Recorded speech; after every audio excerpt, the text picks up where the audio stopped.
இருமுடி கட்டி நம்ம மாஸ் மகாராஜா ரவி தேஜா அவங்க இந்த படத்துல ஹீரோவா நடிச்சிருக்காங்க. நம்ம எதிர்பார்த்த மாதிரியே ஒரு மாசான என்ட்ரன்ஸ்ல வர்றாரு. ஆனா எதுக்கு இந்த மாசான என்ட்ரன்ஸ் அப்படின்னு நம்மளுக்கு ஃபர்ஸ்ட் புரியாது. இன்ட்ரோ பிளாக் வந்ததுக்கு அப்புறம் தான் அந்த மாஸ் என்ட்ரிக்கு உண்டான அர்த்தமும் நம்மளுக்கே தெரியுது. படத்தோட ஃபர்ஸ்ட் ஹாஃப் என்ன நடக்குது அப்படின்னா, ஒரு சின்ன கிராமத்துல தன்னோட குடும்பத்தோட வாழ்ந்துட்டு வராருங்க. அவரு தன்னோட பொண்ணு மேலதான் உயிரையே வச்சிருக்காரு.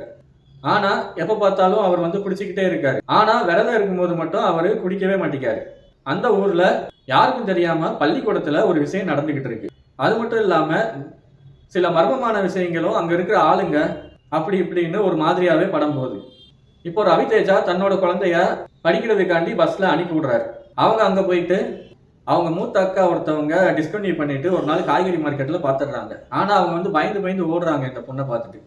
ஏன்னா இந்த பொண்ணு ரவி தேஜாட்ட எதுவுமே மறைக்காது. காலையில இருந்து சாயங்காலம் வரைக்கும் வீட்டுக்கு வர்ற வரைக்கும் என்ன நடந்ததோ அது எல்லாத்தையும் அப்படியே சொல்லிடும். எதுக்கு அந்த பொண்ணு பயந்து ஓடுது அப்படின்னு பார்க்கும்போது அது இன்டர்வலுக்கு அப்புறம் ஒரு மிகப்பெரிய விஷயமா தெரிய வருது.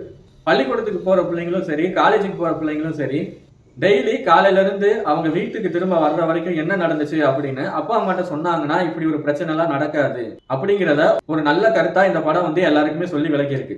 இப்ப படத்தோட செகண்ட் ஹாஃப் என்ன நடக்குது அப்படின்னு பார்த்தோம்னா, நிறைய ட்விஸ்ட் அண்ட் டர்னிங்ஸ் எல்லாமே இங்க தாங்க இருக்கு. ரவி தேஜா பொண்ணு கூட ஒரு அக்கா இருந்துகிட்டே இருக்காங்க. அவங்க ஒரு ஸ்பெஷல் கிளாஸ்ன்னு போறாங்க.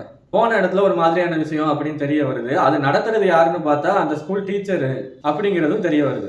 இதை பார்த்த அந்த சின்ன பொண்ணு அவங்க அப்பாட்ட எப்படியாவது சொல்லணும்னு ட்ரை பண்ண அந்நேரம் பார்த்து இவங்க பெரிய பொண்ணு ஆயிடுறாங்க. இவரும் மாலை போட்டு குடிக்காம இருக்காரு.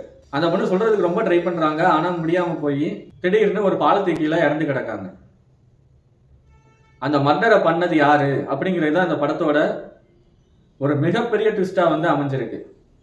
அதை ரவி தேஜா எப்படி கண்டுபிடிச்சாரு அப்படிங்கிறது இந்த படத்துக்கு அவரோட ஆக்டிங் ஒரு மிகப்பெரிய பிளஸ் பாயிண்ட். இந்த படத்துல சொல்ல வர கருத்து, பொண்ணுங்களை பத்த எல்லாருமே அடுத்த பொண்ணுங்களே தன்னோட பொண்ணாதான் பார்க்கணும் அப்படிங்கிறதையும் ரவி தேஜா ரொம்ப நல்லாவே இந்த படத்துல விளக்கியிருக்காரு. இந்த படத்தை எல்லாரும் ஒரு தடவை குடும்பத்தோட கண்டிப்பா பாத்துருங்க, மிஸ் பண்ணிடாதீங்க. ஏன்னா இந்த படத்தோட ட்விஸ்ட் அண்ட் டர்னிங்ஸ் எல்லாமே அப்படிதான் இருக்கு. ஒரு நேச்சுரலான ஆக்ஷன், ஒரு சின்ன கிராமத்துல நடந்தா இப்படி கூட இருக்கலாம் அப்படின்னு எல்லாரையும் பயப்பட வைக்கிற மாதிரி இந்த படம் இருமுடி கட்டி அமைஞ்சிருக்கு. கண்டிப்பா குடும்பத்தோட பாருங்க. நல்ல மெசேஜ் இந்த படம் எல்லாத்துக்கும் உணர்த்துது. இதோட நான் அடுத்த விமர்சனத்துல உங்களை சந்திக்கிறேன். நன்றி, வணக்கம்.